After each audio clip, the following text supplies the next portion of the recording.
오늘은 우리는 왜 변화되지 않을까요? 라는 제목으로 은혜를 나누려고 합니다. 믿음의 삶을 살고 또 저마다 나름대로 열심히 믿노라 하는데 저를 포함해서 많은 사람들의 변화가 더디거나 변화된 삶을 살지 못하고 있습니다. 왜 그럴까요? 왜 그리스도인으로서 온전히 변화되지 못할까요? 천지를 창조하신 창조주 하나님 안에 있으면서 왜 새 인생이 되지 못할까요? 여러분, 우리 인생에서 변화되지 않는 것은 매우 심각한 문제입니다. 변화되지 않으면 날마다 똑같은 삶을 반복해야 하기 때문입니다. 인생은 어떤 면에서 나만큼입니다. 내가 뭐가 났으면 뭐가 난 것으로 인해서 괴로워야 할 것이고, 또한 내가 깨닫지 못하거나 또 잘못 깨닫게 되면 잘못 깨달은 것으로 인해서 내 인생은 구덩이를 벗어나지 못할 것입니다. 그러므로 우리가 깨달아야 하는데 시편 49편 2절은 이런 말씀을 하고 있습니다. 종기에 처하나 깨닫지 못하는 사람은 멸망하는 짐승과 같으니, 짐승은 자기가 왜 죽는지도 알지 못한 채 깨닫지 못한 채 죽어갑니다. 마찬가지입니다. 깨닫지 못하는 인생, 내 문제가 무엇인지 깨닫지 못하는 인생, 내가 어디가 변화되어야 되는지 알지 못하는 인생은 짐승처럼 그렇게 왜 살았으니까 살다가 인생을 허무하게 죽게 된다는 것입니다. 그렇게 볼 때 변화는 우리에게 아주 절실한 것입니다. 변화된 만큼 우리의 인생은 새날이 될 것이기 때문입니다. 내가 어제는 웃지 않았는데 오늘 웃었더니 웃음이 우리 가정에 깃들었습니다. 어제는 내가 성실하지 않았는데 오늘 성실하였더니 내 삶에 풍성함이 임하였습니다. 내가 변화된 만큼 내 인생의 삶에는 새날이 반드시 찾아오게 되어 있다는 것입니다. 그러면 변화를 주는 기독교 신앙, 새 인생을 낳는 기독교 신앙을 가진 우리는 왜 변화되지 않을까? 변화되는 것이 당연한 기독교 신앙 안에 와서조차 왜 변화되지 않을까? 변화받고 새 인생이 될 수 있는 그 증거들을 수없이 보고도 우리는 왜 변화되지 못할까? 수없이 많은 사람들의 간증을 들으면서도 왜 내 인생에는 간증이 없을까? 여러 가지 이유가 있을 것입니다. 오늘 저는 오늘의 본문을 통해서 시간이 되면 4가지, 시간이 좀 덜 된다 싶으면 3가지를 오늘 본문에서 찾아서 대답하려고 합니다. 첫째 문제는 불꽃의 문제입니다. 우리 본문 2절 3절을 다시 한번 2절 3절을 합독해 보겠습니다. 합독합니다. 여호와의 사자가 떨기 가운데로부터 나오는 불꽃 안에서 그에게 나타나시니라. 그가 보니 떨기나무 불이 붙었으나 그 떨기나무가 사라지지 아니하는지라. 이에 모세가 이르되 내가 돌이켜 가서 이 광경을 보리라. 떨기나무가 어찌하여 타지 않은고 하니 그때에. 아멘. 모세가 이스라엘을 구원하는 위대한 인생을 살게 되는 출발점의 모습입니다. 모세는 떨기나무에서 타지 않는, 떨기나무를 태우지 않는 신비한 불꽃을 만나게 됩니다. 이때부터 모세는 정령 하나님의 사람이 됩니다. 출애굽기 2장에 보면 모세가 하나님에 대해서 열심이 없었거나 또는 모세가 자기 백성 이스라엘을 구원하려 하지 않았던 적이 없습니다. 그는 이스라엘을 구원하려고 했고 심지어 이스라엘을 괴롭히는 이집트 사람을 손수 쳐서 죽이기까지 했습니다. 그러나 그 결과는 아주 낭패였습니다. 그 일로 인해서 오히려 광야 생활이 시작되었고 광야로 들어가서 40년 동안 양을 치는 비참한 인생이 되기도 했습니다. 그런데 그가 이제 40년이 지나고 가시떨기 나무 가운데서의 신비한 불꽃을 만나게 된 것입니다. 그 후 모세의 인생은 하나님의 사건으로 충만하게 됩니다. 여러분, 여기에서 이 불꽃 또 떨기나무의 의미가 매우 중요합니다. 떨기나무의 의미는 우리를 의미합니다. 떨기나무는 광야에서 흔히 볼 수 있는 가시가 조금씩 이렇게 돋아 있는, 염소가 가서 이렇게 몇 이파리 뜯어 먹을 수 있는 이파리를 가진 아주 초라한 그러한 형태의 나무입니다. 우리와 비슷합니다. 우리의 몸에도 가시가 있고 또 남이 눈여겨보지 않는 그러한 아주 볼품 별로 없는 존재입니다. 그런데 그곳에 불이 붙자 그 나무가 신비한 나무로 변화되었습니다. 이 불이 뭘까요? 신약으로 말하면 성령의 불을 의미합니다. 그러니까 오늘 우리에게 적용을 하면 성령을 받고 나서야 변화가 시작된다는 것입니다. 가끔씩 듣는 간증의 주인공들, 그들에게 무엇이 임했을까요? 다른 게 임한 게 아닙니다. 성령의 불이 임한 겁니다. 성령의 불이 임하자 그들이 전혀 다른 사람이 된 것입니다. 그 인생의 신비한 불꽃이 이제 작동하기 시작하는 것입니다. 그 불꽃이 가서 그 나무에 불이 붙었을 때 그 나무가 불타지 않은 채로 그 불을 활활 내는 모습처럼 그 인생에 이상한 신비한 하늘의 불이 들어가서 그를 지피더니 그 인생 전체를 이상하게 신비한 존재로 만들어내더라는 것입니다. 저는 가끔 누군가를 만날 때 언제부터 예수님을 믿었습니까? 이렇게 잘 묻습니다. 그러면 사람들이 성령을 체험한 사람의 대답과 그냥 대답하는 사람들의 그 내용이 다릅니다. 성령을 받아서 예수를 믿는 사람은 이렇게 이야기를 합니다. 저는 중학교 2학년 때부터 교회를 다녔습니다. 그런데 제가 주님을 만난 것은 대학교 1학년 때입니다. 이게 성령 받은 사람들의 다른 이야기입니다. 그 어떤 경로로요? 그때 수련회가 있었습니다. 제가 집회 중에 주의 음성을 들었습니다. 그리고 내 마음이 뜨거워졌습니다.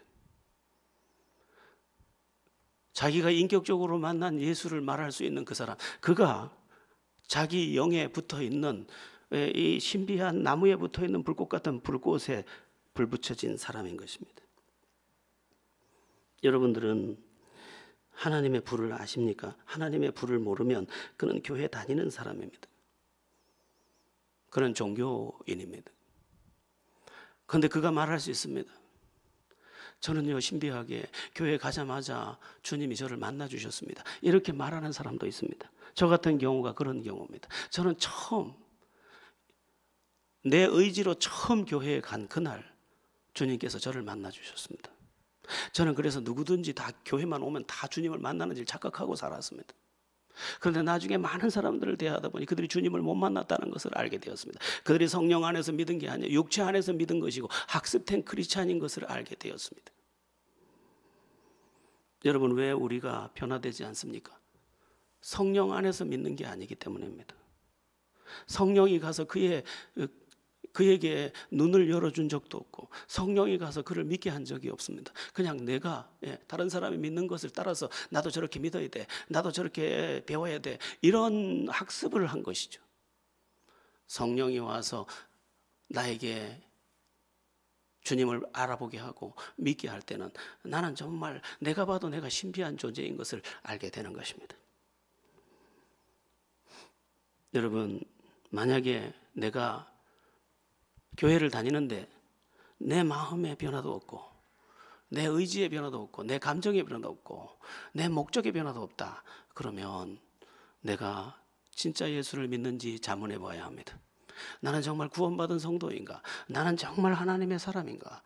내가 오늘 밤 죽어도 천국 들어가는 게 확실한가? 이것을 자문해야 되는 것입니다. 다른 건 다 두 번째 페이지, 첫 번째 페이지를 다 통과해야 됩니다.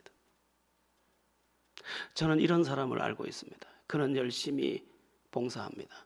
그는 열심히 뭔가 주의 일을 합니다. 그는 성경도 열심히 공부합니다. 그런데 저는 오랫동안 그를 지켜보면서 이런 생각을 계속했습니다. 저 사람은 성령을 알고 있을까? 저 사람은 성령을 받았을까? 저 사람은 광야의 떨기나무 같은 자기 인생에 신비한 불이 지펴진 것을 알고 있을까? 확인을 못했습니다. 제가 너무나 종교적이고 너무나 열심이기 때문에 그게 가려서 눈에 잘 띄지 않는 것입니다.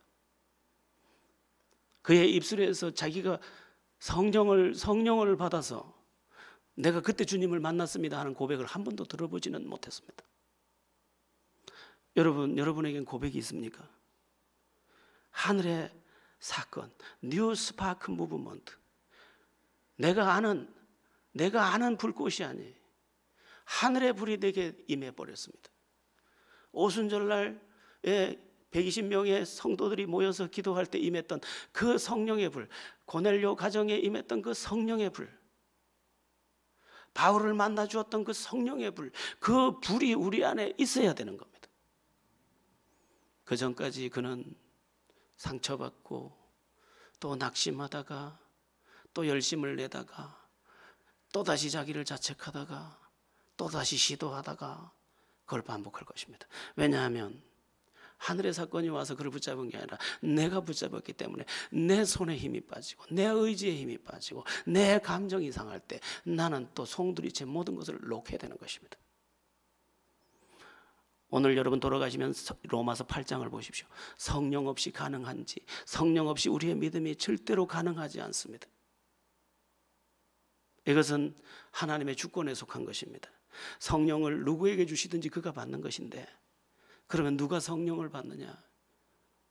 누가복음에서는 구하는 자에게 성령을 주시지 않겠느냐 했으니까 우리가 할 수 있는 것은 성령의 은혜를 구하고 그 성령의 은혜 안에서 내가 변화되었네, 내가 주님을 만났네, 그때 내가 새롭게 되었네, 그것을 고백할 수 있는 거기에 도착해야 하는 것입니다. 그 다음부터는 새로운 작용이 내 안에서 계속 일어나는 것입니다. 그래서 마태, 마가, 누가, 요한, 예수의 행적이 끝나고 나면 뭐가 시작됩니까? 성령 행전, 사도 행전이 시작되는데 그 사람들의 가장 강력한 그들의 믿음의 증거가 뭡니까? 성령의 인치심인 거죠. 우리는 종교적 열심으로 모여 있는 게 아닙니다. 네 중학교부터 믿었다면서 그 중학교 때부터 믿어서 되는 게 아니고요. 성령이 오늘 임해서 오늘 인생을 바꿀 수 있습니다. 저는 오늘 여기 소희자매가 올라와서 찬양하는 거 너무 마음에 기뻤습니다. 오늘 2번 기뻤는데 세라 집사가 매미 날개 같은 치마를 살랑살랑 흔들고 있어서 기뻤고, 소희자매가 여기 올라와서 찬양을 하는 거 너무 마음에 기뻤습니다. 아마 달라질 겁니다. 왜냐하면 자기가 처음 뭔가를 지금 경험했거든요. 불이 와야 되는 것입니다. 불이 안 오면 시작이 안 된 것입니다. 여러분의 삶에 종교가 떠나가고 신앙이 임할 때 성령의 불꽃이 여러분의 인생에 찾아오고 가시떨기 같고 정말 볼품없는 내 인생에 그 신비한 불이 와서 내 인생을 신비하게 이끌어가는 것을 만나는, 그래서 찬양이 더 높아지고, 오늘 찬양하는데 정말 제가 목사가 아니면 앞에 나가 춤을 한번 췄으면 정말 좋겠다. 춤을 어떻게 춰야 되는지 옛날에 디스코까지 배우고 안 배웠는데 이걸 어떻게 칠지, 고고까지 배웠는데 고고까지 어떻게 칠지 모르지만 춤을 추고 싶은, 왜? 내 안에 불이 작용을 해주는 것입니다. 왜 찬양들 안 따라합니까? 왜 찬양 크게 안 합니까? 이건 억지예요, 사실은. 성령이 오면 성령이 저절로 엉덩이를 들어 일으키고 팔을 들어 일으키고 몸을 흔들게 만들고 그 삶을 주 앞에 드리게 하는 것이죠. 모세의 인생이 모세가 유대한 게 아니라 그에게 임한 불이 신비한 그의 삶을 만들어내고 있었던 것입니다.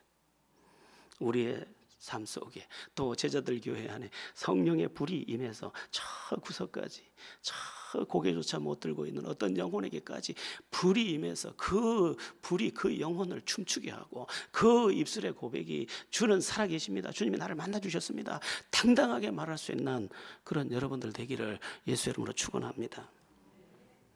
변화되지 못하는 2번째 이유가 뭘까? 어떤 사람들은 성령도 받은 것 같은데 왜 그 이후에 저 사람은 변화받지 못한 삶을 계속 사는 걸까? 그리고 왜 변화되지 못한 그 삶 안에서 계속해서 허덕이고 있는 것일까? 2번째 문제도 굉장히 중요합니다. 2번째 문제를 5절에서 찾아보겠습니다.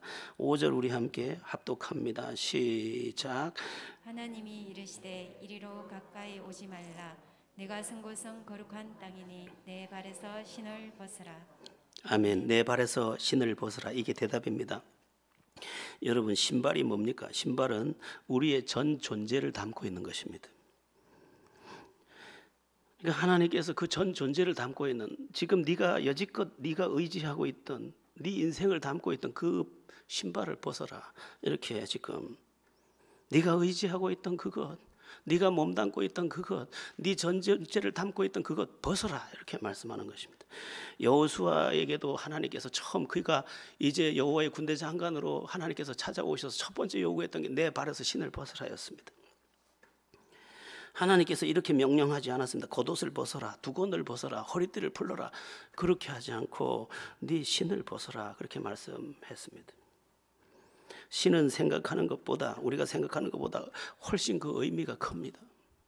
여러분들도 여러분의 가족 중에 이 세상을 떠난 사람들을 이렇게 대해 보시기도 하셨을 텐데 유품을 정리하게 됩니다. 유품을 정리하다가 그분의 신발을 보면 통곡이 쏟아집니다. 옷가지는 그냥 개어서 놓고 이거는 뭐 이렇게 소각을 하고 또 뭐 옷 거기 하는데 키로를 달아서 넘겨주고 이러면 되겠는데 이 신발은 이상하게 통곡이 됩니다. 왜냐하면 그의 전체가 담겨있던 그의 생생한 증거이기 때문에 그렇습니다. 저희 작은애가 물에 빠져서 이제 죽었다는 이야기를 듣고 우리 교인들이 막 그리로 달려갔습니다. 아이는 정말 숨을 쉬지 않았습니다. 그리고 우여곡절 끝에 119를 타고 경상대학병원에 이제 옮겨 놓았는데 의사는 이야기했습니다. 살지 못합니다. 살아도 아마 정신이 온전한 상태로는 절대로 살 수 없을 것입니다. 정말 너무 힘들었습니다. 근데 갑자기 돌아서다가 우리 아이의 그 고스란한 신발 한 켤레를 봤습니다. 모래가 자욱한 그 신발을 보는데 내가 통곡을 멈출 수가 없습니다. 아이가 저 신발을 다시 신지 못하겠구나. 그리고 신발을 보는데 호열이, 왜냐하면 걔 전 존재를 담고 있던 고스란한 것입니다. 여러분들도 이제 나이가 좀 들어서 자식을 군대 보내고 그 군대 간 아이가 이제 소포를 보내오는 것을 받게 될 것입니다. 입영할 때 그냥 입고 들어간 옷을 이제 군 부대에 입소하면서 옷을 다 이제 개고 그 위에 신발을 얹어서 보내줍니다. 엄마가 이제 이 소포 박스를 뜯습니다. 그러다가 신발을 보면 오열을 합니다. 신발은 그런 것입니다. 그의 전 존재를 담고 있던 것입니다. 그러면 내 발에서 신을 벗으라는 진짜 의미가 뭐냐? 너의 전 존재를 하나님 앞에서 벗어내라는 것입니다.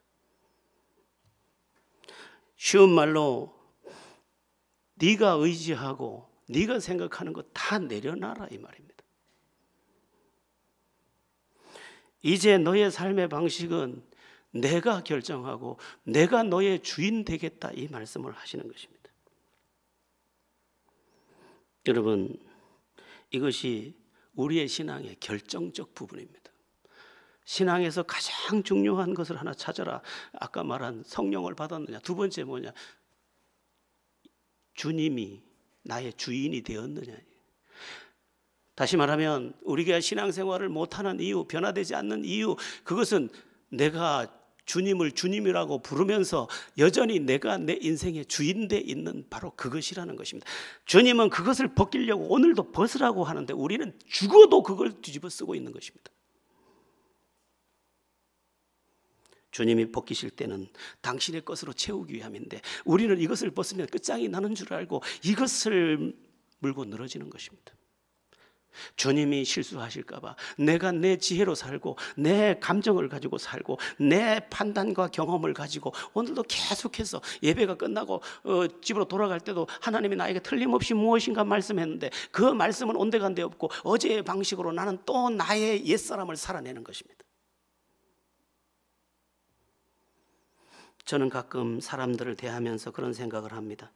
나를 위할 줄 아는 사람이 있고 나를 해야 하는 사람이 있구나. 사람들은 저마다 자기를 위해 살고 있는 것이 사실입니다. 다 자기를 위해 삽니다. 그런데 어떤 사람은 고장난 옛사람의 상처를 가지고 살기 때문에 자기를 해치면서 그 행동을 합니다. 여러분, 강도도 자기를 위해 강도짓을 하는 거예요.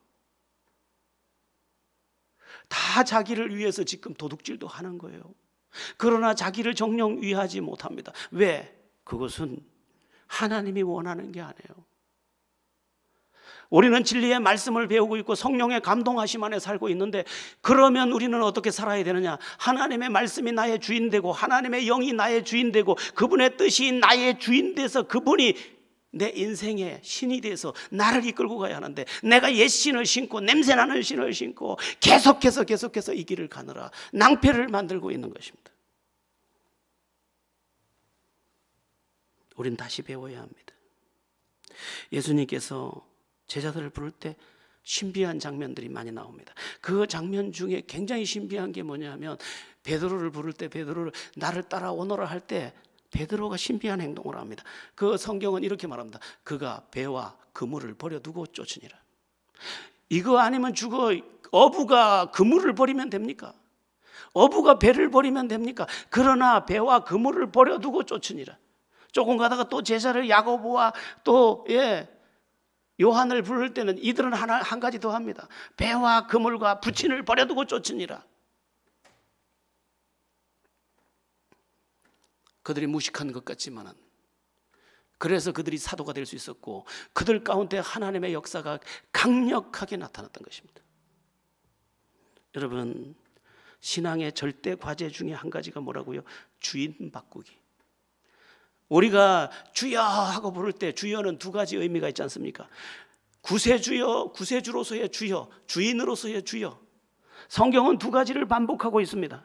복음서에 나오는 주여, 이 주여라는 내용이 항상 구세주여 할 때가 있고 나의 주인님이여 할 때가 있습니다. 그런데 우리가 구세주여만 부르고 그분을 주인으로 한 번도 인정하지 않고 내가 주인된 삶을 계속해서 살다 보니 나의 그 상처받은 옛사람, 나의 모난 옛사람, 거기다가 옳지 못한 판단, 이기심, 시기심, 또 욕망, 죄악, 심지어 마귀가 시키는 것, 그것을 따라가고 있는 것입니다. 그래서 가보면 된 것 같은데 다 또 똑같아요. 이스라엘 백성들에게 가장 슬픈 이야기가 뭡니까? 하나님의 기적을 보고 홍해 바다를 건너고 하나님의 기적을 보고 광야에서 매일 농사도 짓지 않고 양식을 먹고 반석에서 나는 생수를 마시는 기적을 경험했지만 그들의 인생에서 가장 슬픈 건 뭡니까? 40년 동안 광야를 맴돌다가 그냥 광야에서 죽었다는 것입니다. 가나안 땅으로 들어간 사람들은 그의 2세들입니다. 여호수아와 갈렙 두 사람만 빼고 아무도 가나안 땅으로 들어가지를 못했습니다. 다 광야를 맴돌다. 왜? 아직도 주님이 주인 되지를 못했어요. 그래서 매일 하나님의 인도함을 받는다고 가긴 가는데 31번 텐트를 옮깁니다. 31번을. 40년 동안 31번 이사를 갑니다. 31번 이사를 갔는데 가보니까 옛날에 있던 그곳이에요. 우리와 똑같아요. 우리가 이렇게 살면 행복해질 거라고 생각하고 저렇게 살면 행복할 것이라고 생각해서 내 생각을 가지고 또 무엇을 시도하고 또 무엇을 시도하고 또 무엇을 시도해서 결국 보니까 또 제자리에 내가 있는 거예요. 여전히 다투고 있어요. 여전히 외로워요. 여전히 슬퍼요. 여전히 가난해요. 여전히 지쳐요. 여전히 의미가 없어요. 그러다가 그냥 죽는 거예요. 그리고는 자녀들 보고 하는 말이 내 인생이 참 고단했다. 왜? 주님이 아도나이, 나의 주인이 되지 못했거든요. 그래서 우리나라에서 그 엄청난 영적 바람을 일으켰던 CCC 대학생 선교회에서 가장 많이 가르치는 게 뭐냐? 내 마음의 왕자에서 내려오고 그리스도가 내 마음의 왕자의 주인이 되게 하라는 거예요. 그게 핵심이에요. 기적도 어디에서 일어납니까? 내 생각대로 가면 기적은 없어요. 하나님이 내 주인 돼서 나를 움직일 때 기적이 일어나는 것입니다. 제가 어느 날 꿈을 꿨어요. 어느 날 꿈을 꾸는데 안 됩니다. 안 됩니다. 이러다 깼어요. 무슨 꿈인가 기억이 가물가물해서 일어나 앉아가지고 내가 꿈을 안 꾸는 사람인데 나는 꿈을 꿀 수가 없어요. 왜냐하면 너무 고나게 자기 때문에. 근데 웬 꿈인가 해서 앉아서 곰곰이 생각을 해봤는데 보니까 이제 내가 구약의 제사장이 돼가지고 이 법궤를 메고 요단강에 들어가는 꿈을 꾸는 거예요. 들어가라는 거예요. 보니까 물이 그냥 막 너무 세차게 들어가면 안 되겠는데 발을 내디디라 이러는 거예요. 안 됩니다, 안 됩니다. 발만 조금 적시다가 그냥 뒤로 자빠졌는데 깼더라고요. 아, 내가 이렇구나. 내가 눈에 보여서 못 가고 내 생각 때문에 못 가고 결국 내가 이렇구나. 주님, 내가 죽어도 주의 길을 가겠습니다. 그냥 감정으로 가는 게 아니고 주님이 말씀하시면 내 생각은 무조건 내려놓고 아멘. 이스라엘 백성들의 수많은 기적 이야기는 말도 안 되는 것에 하나님의 말씀에 순종할 때였습니다. 정말 말도 안 되는 것.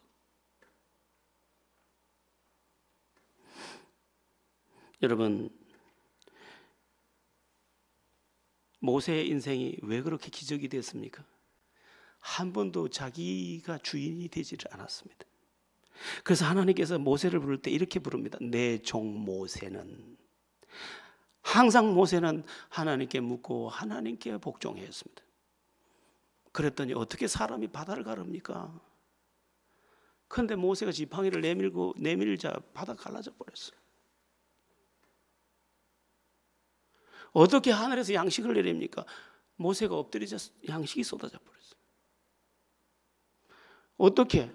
골짜기에서 물이 나야지 상식적으로 이해가 되죠. 어떻게 반석에서 번질번질한 바위에서 물이 납니까?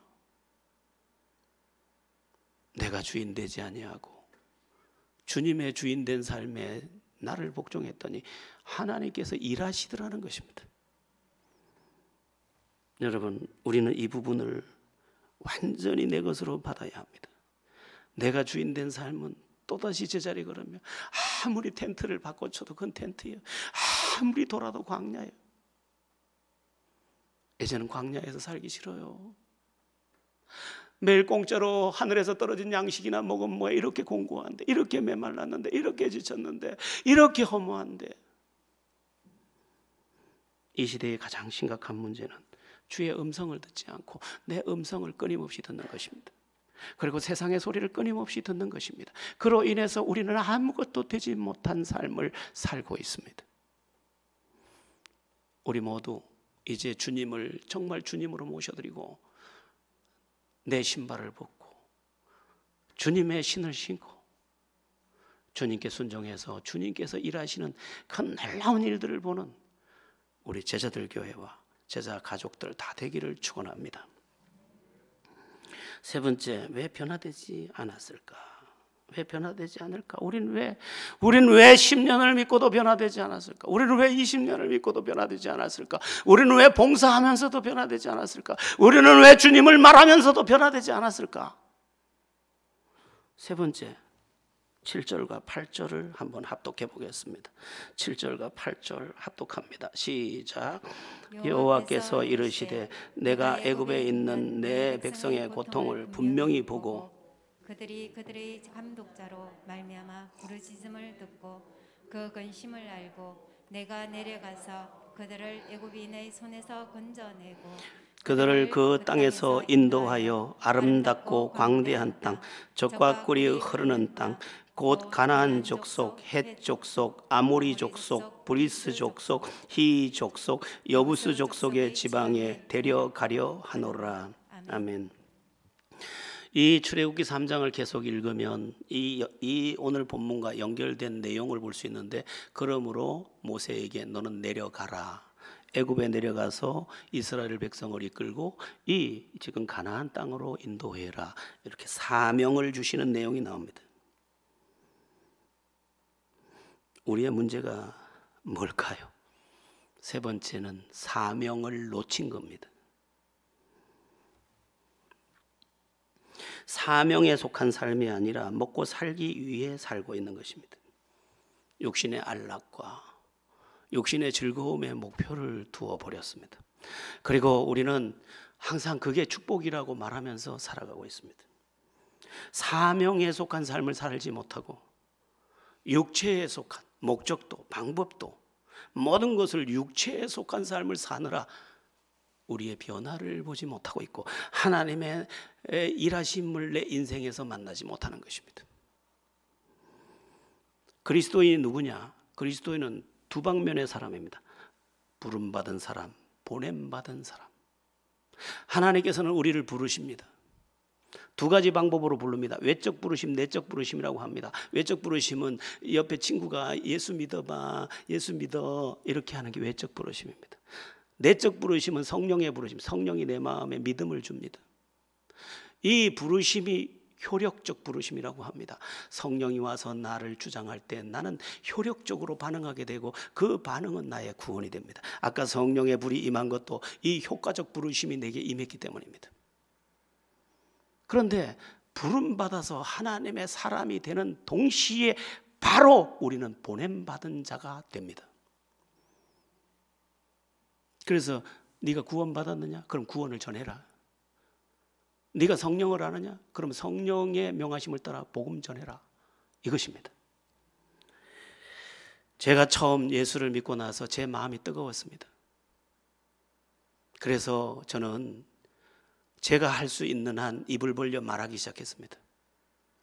예수님 믿으셔야 합니다. 예수님 믿어야 죄사함 받고 구원을 받습니다.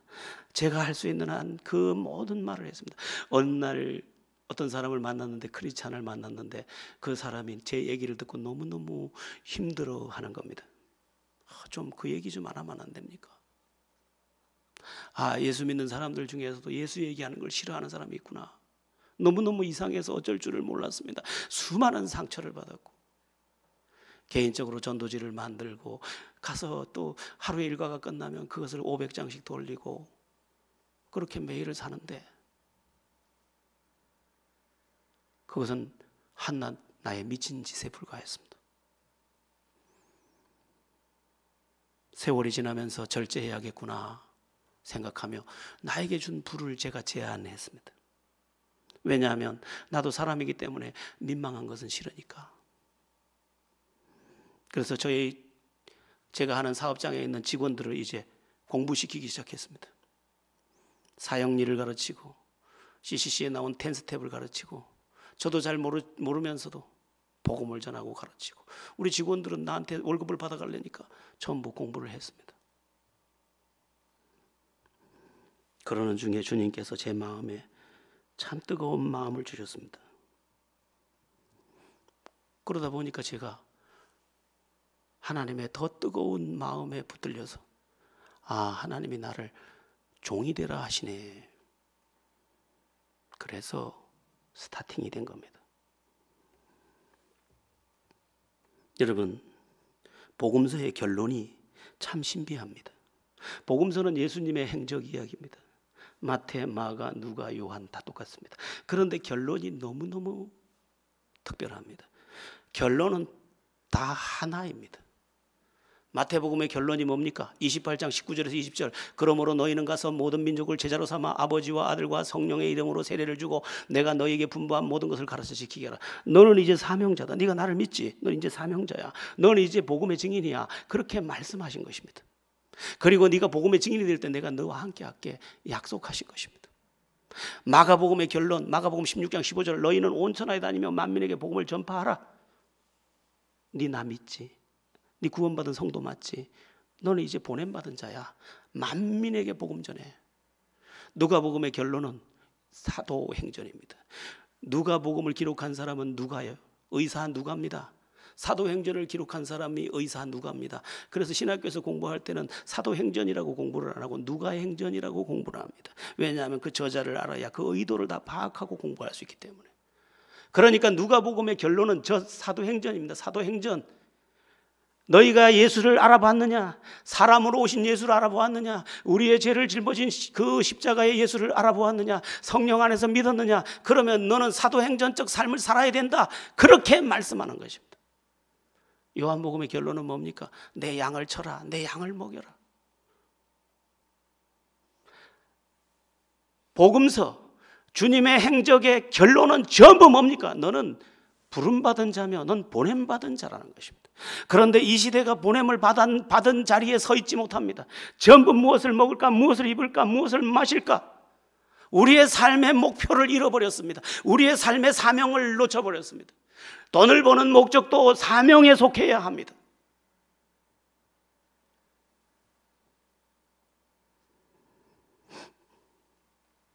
신비한 게 있습니다. 모세가 사명의 삶을 살 때 하나님이 모세와 함께한 증거가 넘치고 또 넘치고 또 넘쳤다는 것입니다. 모세는 불꽃을 경험하고 자기의 신발을 벗고 주님의 뜻을 쫓아 살며 사명의 길을 갔는데, 그 사명의 길을 갈 때 하나님은 죽을 것 같은 일들 가운데서도 오히려 생명이 되고 기적이 되셨습니다. 모세가 심지어 기도할 때 땅이 갈라져서 모세를 거역하던 고라 자손들이 그 갈라진 구덩이에 다 무덤이 되는 일도 있었습니다. 모세의 일생은 사명의 일생이었는데 그 사명의 일생에 항상 하나님이 함께 계셨던 것입니다.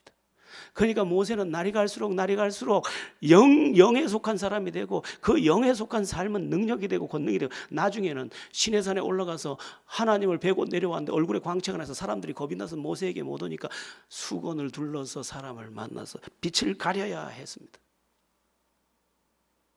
여러분, 기독교는 초라하지 않습니다. 너무도 놀라운 것입니다.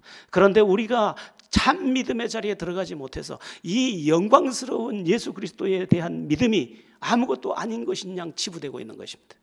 우리가 기도했더니 자식이 부경대밖에 못 갈 줄 알았는데 부산대 갔다. 이거는 너무도 유치한 이야기입니다.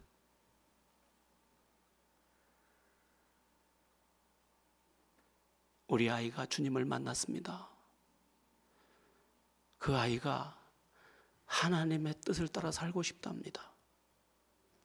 하나님의 뜻대로 살기 위해서 공부하더니 저렇게 부경대밖에 못 갈 애가 부산대를 갔네요. 이렇게 돼야 되는 것입니다.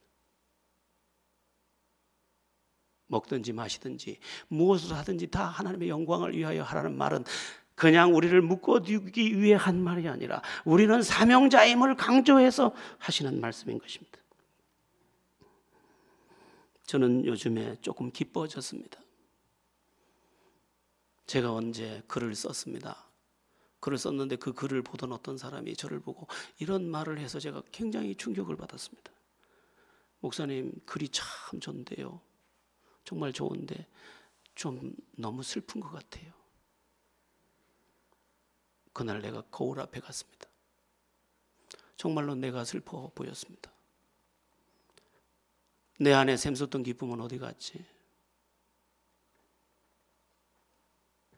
그 아무것도 없어도 좋던 그 기쁨은 어디로 갔지? 그래서 당분간 글을 쓰지 않기로 마음먹었습니다. 기쁨이 올 때까지, 기쁨이 내 펜으로 움직일 때까지. 요즘에 좀 기쁩니다. 하나님께 자기를 드리고 싶은 분들과 만나고 또 하나님을 경험하는 이들을 곁에서 보면서 내 영의 소성함을 나도 보기 때문에 그렇습니다. 여러분, 기독교는 종교가 아닙니다. 기독교는 신비한 불로 시작된 하늘의 사건이며 또한 내 발에서 신을 벗고 그분이 내 인생을 움직이는 사건이며 또한 내 인생의 목표가 완전히 변화되어서 이제는 사명자로 오늘을 살아가는 인생이 된 것입니다. 이것이 온전할 때 우리 안에 어찌 변화가 일어나지 않겠습니까? 저절로 변합니다. 나중에는 어떻게 됩니까? 자기 부인을 남편이 존경한대. 제가 아는 한 선교사님 부부가 있습니다. 페이스북으로 교제하는 부부입니다. 정말 어떻게 저렇게 아름답게 헌신하고 선교할까 싶은데 얼마 전에 그분 생일이었습니다. 그분 생일이었는데 그분 남편이 아내에게 편지를 보냈는데 그 편지를 읽는 내내 너무너무 마음이 뜨거워서 내가 가장 존경하는 당신께 당신이 주님을 사랑하는 그 모습을 나는 당신의 발치에서 흠모합니다. 그런 내용이에요. 얼마나 아름다운지, 이 아내의 하나님을 향한 마음이 얼마나 아름다운지 제가 봐도 아름다워요. 여러분, 크리스찬은 매우 아름다운 사람입니다. 그저 식당에 가면 술을 안 먹으니까 음식을 맛있게 먹어가지고 반찬 더 가져오라고 잔소리나 잘하고 맛이 있니 없니, 입이 또 맑으니까 술을 안 먹고 담배 안 피니까 그거나 따지고 그런 사람이 절대 아닙니다. 크리스찬은 매우 아름답습니다. 왜? 하나님이 그와 함께 하기 때문입니다. 그래서 변화가 일어난 그 변화는 그의 인생을 변화시키고 그의 가정을 변화시키고 그의 모든 울타리를 완전히 변화시켜야 하는 것입니다. 우리의 과제는 뭡니까? 변화되었느냐, 변화되지 못했느냐입니다. 여러분, 변화는 하늘 불꽃으로부터 시작이 됩니다. 그리고 내가 주인 된 곳에서 내가 내려오고 주님이 내 주인 되는 것에서 비롯됩니다. 그리고 사명에 속할 때 주님이 우리를 바꾸어서 온전케 하실 것입니다. 잘 깨닫고 변화된 삶으로 이제껏 없던 행복, 이제껏 무시되던 내 인생이 존귀하게 되고 하나님 함께 하신 수많은 증거, 심지어 나올 수 없는 반석에서 물이 터지듯 터질 수 없는 샘이 터지는 놀라운 기적도 만나고 하나님께 영광도 올려드리는 모두가 되기를 예수의 이름으로 축원합니다. 아멘.